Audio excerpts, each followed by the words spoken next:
सबसे पहले एक सुपर चैट के जरिए हमें सुनील जी ने सवाल भेजा है। सुनील जी कह रहे हैं कि क्विक हिल में क्या एंट्री लेवल क्या होगा, मतलब इन्होंने मन बना लिया है नहीं एंट्री करने का।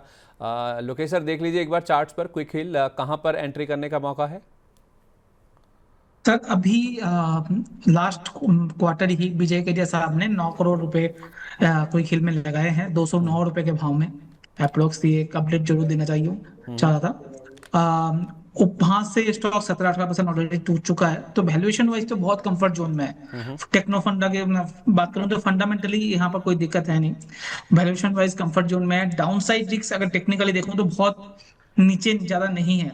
तो मेरे हिसाब से ये जो लेवल है यहाँ पर एड ऑन किया जा सकता है। 160 का स्टॉप लॉस जरूर रखें 20 रुपए के नीचे। अब 20 रुपए नीचे इसलिए बता रहा हूँ जो ऑलरेडी यहाँ से ऑलमोस्ट 10-12% का है, क्योंकि वो ये माइक्रो कैप 900 950 करोड़ की कंपनी है। तो यहाँ पर 10-12% का तो स्टॉप लॉस एक मिनिमम क्राइटेरिया होना चाहिए। अगर ये सस्टेन कर लेता है तो मुझे लगता है 340 240 से 250 तक का मूव इस स्टॉक पे शॉर्ट टर्म में आपको देखने को मिल सकता है। कब मिलेगा बोलना मुश्किल है, क्योंकि टेक्निकली अभी भी बियरिश जोन से निकला नहीं है स्टॉक। ठीक है, ओके, परफेक्ट है। वरुण जी, वीएटेक वबाग, वाटेक वबाग, इसको देखिए अभिषेक सिंगला जी कह रहे हैं कि मुझे इसमें एंट्री लेनी है, मुझे लेवल बताइए। मुझे 5 लाख रुपए इन्वेस्ट करने हैं कह रहे हैं, और मेरे पास टारगेट जो है वो 1 साल का है। एक कोई मल्टी बैगर चाहिए इनको, तो एक इन्होंने खुद स्टॉक चुना है वीएटेक वबाग और 5 लाख रुपए लगाना चाहते हैं और कह रहे हैं कि मुझे एक मल्टी बैगर चाहिए। जी संजय जी, थोड़ा सा रिकॉल कराओ तो वाबाग में अंदर करीबन हम 1680 के अराउंड हमने यहाँ रेकमेंड किया था बाई के लिए। और in general water management companies जो है वहाँ पर एक बुलिश आप देखेंगे तो सिग्नल्स आ रहे हैं। और वाबाग ने आप देखेंगे तो पिछले हफ्ते के जो कारोबार हुआ उसमें काफ़ी बढ़िया परफॉर्मेंस दिया था, करीबन 25% 26% का मूव आया है। अब आप देखेंगे तो काफ़ी बड़ी एक कंसोलिडेशन रेंज थी, करीबन अक्टूबर 24 के अराउंड यहाँ पर 1900 के लेवल्स बने थे। उसके बाद स्टॉक एक लगातार 2 साल एक कंसोलिडेशन में रहा था। अब यहाँ से एक बाउंस बैक आ रहा है। चार्ट के स्ट्रक्चर काफ़ी पॉजिटिव है, बट डेली चार्ट्स पर आप देखेंगे तो थोड़ा सा ओवर स्ट्रेच्ड है। तो अगर कोई करेक्शन आता है करीबन 1850 से लेकर 1900 के जोन में, तब आप एंट्री कर सकते हैं विद स्टॉप लॉस ऑफ 1650। और यहाँ पर जो ब्रेकआउट्स बन रहे हैं करीबन यहाँ पर 2500 से लेकर 2700 के टारगेट्स बन सकते हैं, बिल्कुल एंट्री कर सकते हैं। थोड़ा सा वेट कर लीजिए, अगर थोड़ा सा स्टॉक नीचे आता है तब आप एंट्री करिए। ठीक है। लोकेश सर, ओला इलेक्ट्रिक देखिए, श्वेता बनर्जी जी का सवाल है। ओला इलेक्ट्रिक इनके पास 42.5 रुपये का है, रोलेक्स रिंग्स भी है, एमआरपीएल भी है। कह रहे हैं कि एवरेज कब करना है, और फ्रेश बाय के हिसाब से भी 3-4 स्टॉक्स इन्होंने पूछे हैं। चलिए मैं फ्रेश वाली बात बाद में करता हूँ। इनको ओला, रोलेक्स रिंग्स और एमआरपीएल पे राय दीजिए। एमआरपीएल 175 रुपये की खरीदा है। मैं तीनों में राय देना चाहूंगा। हाँ जी। तो सर, और साथ में जो इसके पहले वाले दर्शक ने मल्टीप्लेयर पूछा था उसका भी एक थोड़ा सा बात करना चाहूंगा। हाँ प्लीज प्लीज। 1 मिनट के लिए चाहिए को। तो पहला चीज मैं इनको जवाब दे देता हूँ सर। ओला मेरे हिसाब से आप स्टॉप लॉस के साथ ट्रेड कर सकते हो। 39 और 40 रुपए का स्टॉप लॉस जरूर लगा ले। ये स्टॉक में कोई फंडामेंटल अभी काम नहीं कर रहा, क्योंकि धंधा उससे सबसे ग्रोथ नहीं कर रहा है या डाउनग्रेड हो रहा है धंधे में। मगर स्टॉक क्योंकि बहुत ज्यादा टूट चुका था तो थोड़ा सा बाउंस बैक है। कितना टिकेगा बोलना मुश्किल है। रोलेक्स रिंग फंडामेंटली बहुत ही बेहतरीन कंपनी है, तो इसको लॉन्ग टर्म के लिए तो आप होल्ड कर ही सकते हैं, और शॉर्ट टर्म के लिए भी मुझे लगता है 155 से 160 तक का मूव इसमें आ सकता है। ऑटो एंसिलरी स्टॉक चल रहा है तो रोलेक्स रिंग उसी सेक्टर से आता है, तो यहाँ पर नजर रखी जा सकती है। तीसरा स्टॉक है एमआरपीएल। इसमें दिक्कत ये है सर, ये क्रूड रिलेटेड स्टोरीज में चल रहा है और यहाँ पर कभी अप मूव और कभी डाउन मूव आता है। मेरे हिसाब से इस स्टॉक से दूर रहें तो ज्यादा अच्छा है। ये स्टॉक रिटेल इन्वेस्टर के लिए नहीं है, एक्चुअली बहुत ज्यादा ऊपर नीचे करता है। तो मेरे हिसाब से यहाँ से दूर रहें। अगर फिर भी आपको रखना है तो स्टॉप लॉस 145 में लगा ले। और रोलेक्स सिंह में आप कभी भी डाउन साइड आए तो एवरेज कर सकते हैं, अदरवाइज दोनों स्टॉक में तो एवरेज जोन रखें। एवरेज करने की कोई सलाह नहीं होगी, ओला हो या एमआरपीएल हो। ठीक है। अब आते हैं सर मल्टीबैगर स्टॉक के बारे में बात करने के लिए। तो पहले तो वरुण जी का एक बात जो उससे पहले ही बोली थी, जो कुछ स्टॉक चलेंगे सारे स्टॉक नहीं चलेंगे। मेरे लैंग्वेज में या एक्चुअल लैंग्वेज में अगर मैं बात करूं, वो उसको बोलते हैं गधे, और गधे 2023-24 में चल चुके थे, अब नहीं चलेंगे। अब घोड़े चलेंगे, गधे बैठे रहेंगे। तो आपको बहुत मेहनत करनी पड़ेगी अब से। और मल्टीबैगर की जो बात सर कर रहे हैं, मल्टीबैगर ऐसे नहीं बनते सर। मैं आके टीवी में बोल दूं और मल्टीबैगर बन जाए, तब तो कोई बात ही थी। सर आपको याद हो हमने MTAR की बात की थी 1700 रुपए से। 1700 से 2700 में बात की, उसके बाद 3100 में बात की, उस पर 4000 की बात की, उसके बाद 6000 में बात की, उसके बाद आज 8000 में बात कर रहे हैं। मेरे पोर्टफोलियो में हुआ करता था सर, अब हमने प्रॉफिट बुक कर लिया है इसमें एक बार के लिए, बट अभी भी कंस्ट्रक्टिव है हम इसमें, जो डिस्क्लेमर ये है। मगर अब मैं ये क्यों बात कर रहा हूँ, ये 4 गुना हो चुका है, और ये लास्ट फरवरी से हम बात कर रहे हैं सर, बजट से थोड़ा सा पहले से बात कर रहे हैं, जनवरी से आई बात कर रहे हैं, जनवरी से लेकर जून में 4 गुना हो चुका है शेयर, 1700 से 8200 अप्रोक्स। अगर मुझे इतना ही पता होता, मैं अपनी बात करूं सर, मैंने ही ये स्टॉक बताया है राइट, मगर अगर मुझे इतना ही पता होता, मैं घर बार बेच के भी इसमें लगा देता, अब मैं यहाँ पे बैठा ही नहीं रहता आज के दिन पे। कम से कम 100 करोड़ का मालिक होता, अगर 5 करोड़ भी लगा देता, तो अगर मैं 10-20 करोड़ भी लगा देता तो 80-90-100 करोड़ का मालिक हो जाता। बिल्कुल। जितना मुझे लगा सकता हूँ 4-5% अपना पोर्टफोलियो साइज का, उतना ही लगाया था, उतना ही मैं अपने दर्शकों को भी बोलता हूँ। तो मल्टीकैप पे अगर किसी को नहीं पता, आपको 15-20-25 स्टॉक का आइडेंटिफाई करना होता है, उसमें से 1-2 स्टॉक ऐसे बन जाते हैं, मगर पहले दिन किसी को नहीं पता होता मल्टीपल कौन है, अगर कोई बोलता है मैं उसको नमन करता हूँ। ठीक है सर, ओके, परफेक्ट है। वरुण जी, एक बार रिलायंस इंडस्ट्रीज़ देखिए। रिलायंस इंडस्ट्रीज़ में शुक्रवार को एजीएम हुई थी और एजीएम में मुकेश अंबानी साहब ने कहा कि हम डीआरएसपी फाइल करने वाले हैं जियो प्लेटफॉर्म्स का।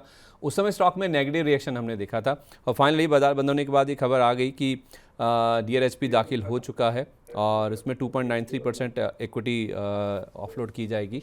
27 करोड़ नए शेयर जारी किए जाएंगे, कोई भी ओएफएस नहीं होगा, सारे नए शेयर ही जारी किए जाएंगे, और इसका इस्तेमाल कर्ज चुकाने पर होगा, जो रिलायंस जियो इन्फोकॉम का कर्ज है 27,500 करोड़ रुपए के आसपास की रकम, और बाकी जो रकम है वो कॉर्पोरेट ज़रूरतों के लिए इस्तेमाल की जाएगी। उस दिन नेगेटिव रिएक्शन था सर रिजल्ट एजीएम के बाद, शायद इसलिए कि पहले ही पोजीशन काफ़ी ज़्यादा बिल्टअप थी। आज अच्छा चल रहा है सर, 2% के आसपास का अपमूव है, क्या ये अपमूव कंटिन्यू रहेगा यहाँ से? जी बिल्कुल संदीप जी, देखिए जो एक ओवरहैंग था जियो आईपीओ कब आ रहा है, निवेशकों को एक क्लैरिटी मिल चुकी है। आई थिंक दिवाली तक जियो आईपीओ आ जाएंगे और यहाँ पर निवेशक जो है दिखेंगे काफ़ी खुशी में।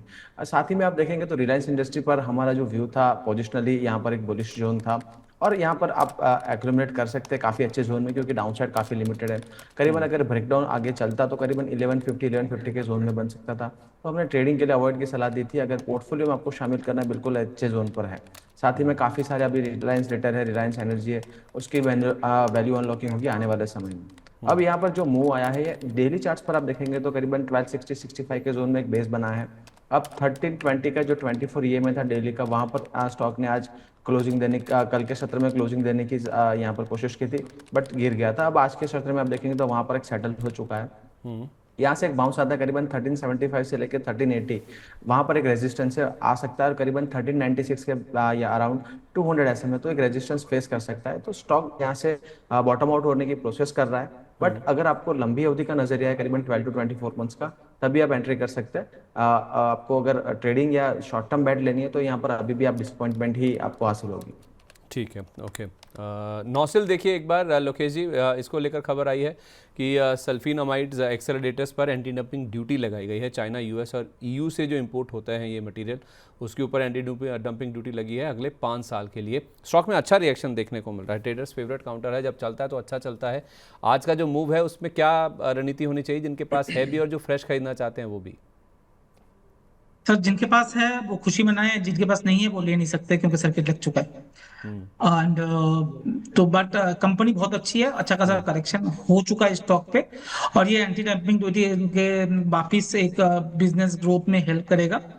मेरे हिसाब से स्टॉक जिसके पास है उसको बने रहना चाहिए। एक बार ये 200 का लेवल निकलेगा ना, तो नया फ्रेश ब्रेकआउट होगा चार्ट पे, जो बहुत बड़ा टारगेट ला कर दे रहा है सर, 270 से 280, मतलब यहाँ से 30 से 50% का मूव स्टॉक में खुल सकता है। तो मेरे हिसाब से बने रह सकते हैं जिनके पास है, जिनके पास नहीं है वो तो ले नहीं पाएंगे। आज कल देख सकते हैं क्या कर सकता है। ठीक है, ओके, परफेक्ट है।